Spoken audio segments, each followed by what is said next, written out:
Orang ini datang untuk mengantarkan makanan. Ketika dia membuka pintu, dia menemukan gadis itu sedikit tidak normal.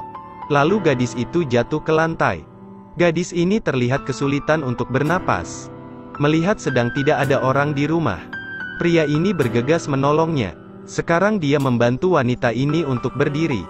Kim membantu gadis itu untuk duduk di kursi, menyesuaikan diri dengan posisi duduknya agar dia bisa bernapas lebih mudah. Gadis itu mengira Kim akan berbuat buruk. "Apa yang kamu lakukan kepadaku?" Kim bilang kalau dia dulunya perawat, jadi dia hanya ingin membantunya agar tidak pusing. Tapi gadis itu malah mengusirnya keluar. Dia mengancam jika Kim tidak segera keluar maka dia akan berteriak. Gadis itu tiba-tiba mengambil handphone, lalu arahkan kamera ke arah Kim. Dia bilang kurir ini telah mengambil kesempatan dalam kesempitan. Pria ini mesum. "Tolong hentikan. Kau salah paham," ujar Kim. "Baiklah, aku keluar dari sini. Orang yang konyol seperti ini tidak bisa dibiarkan." Jadi sebaiknya Kim menjauh. Melihat Kim sudah berjalan pergi, gadis itu perlahan-lahan menatap kamera. Lalu katakan kepada netizen bahwa dia telah menyingkirkan orang itu. Tetapi saat gadis itu baru saja mematikan ponselnya, dia mulai merasa tidak nyaman. Dia berjalan tidak stabil. Saat dia akan menutup pintu ternyata dia malah pingsan. Kim dengan perasaan kesal segera meninggalkan tempat itu. Tapi pria ini begitu baik. Dia masih belum yakin tentang hal itu. Dia takut terjadi sesuatu pada gadis itu. Jadi akhirnya Kim memutuskan untuk menelepon dan memeriksa situasinya. Siapa tahu ada sesuatu yang bisa dia bantu. Tapi setelah beberapa kali menelpon gadis itu tidak menjawabnya. Gadis itu pasti mengalami sesuatu. Kim bergegas ke rumahnya dan menemukan gadis itu telah pingsan di lantai. Untuk menghindari salah paham, Kim akhirnya memanggil tetangganya. Untung tetangga mendengar suara itu. Mereka bergegas memanggil ambulan.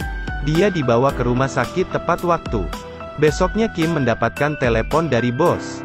Dia dilaporkan karena telah menganiaya wanita itu dan menyebabkan penyakit jantungnya kambuh. Ini terdengar sangat konyol. Kim dengan cepat pergi ke rumah sakit. Dia berniat meminta gadis itu untuk menjelaskan situasinya dengan jelas. Tapi gadis itu masih berada di ruangan gawat darurat. Dokter mengatakan bahwa Kim harus membayar biaya operasi sekitar $2.000. Jika tidak ada uang maka Kim harus membuat perjanjian.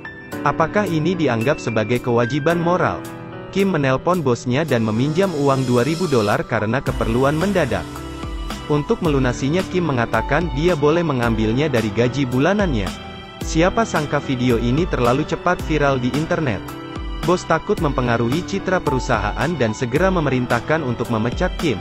Untuk menyelamatkan gadis ini Kim baru saja kehilangan pekerjaan dan uang $2.000.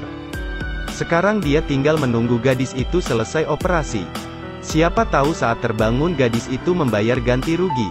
Besoknya Kim pergi lagi ke rumah sakit. Tapi perawat mengatakan gadis itu telah pergi. Kim bergegas ke rumahnya. Kim mengetuk pintu tetapi tidak ada yang menjawab. Tetangga sebelah mengatakan kepadanya bahwa gadis itu telah pindah. Operasi sudah selesai dan sudah pergi. Ternyata gadis itu gak mampu bayar biaya operasi $2.000. Setelah mendengar ini Kim sudah bingung tidak tahu harus berbuat apa. Dia juga punya orang tua dan anak-anak yang harus diurus. Sekarang bukan hanya pekerjaannya, tapi semua kehidupannya sudah hancur. Meskipun dia tampak tidak bersalah, dia telah menyelamatkan nyawa orang lain. Cerita pun berakhir. Terus ikuti Edelweiss Review untuk mendapatkan update cuplikan film terbaru.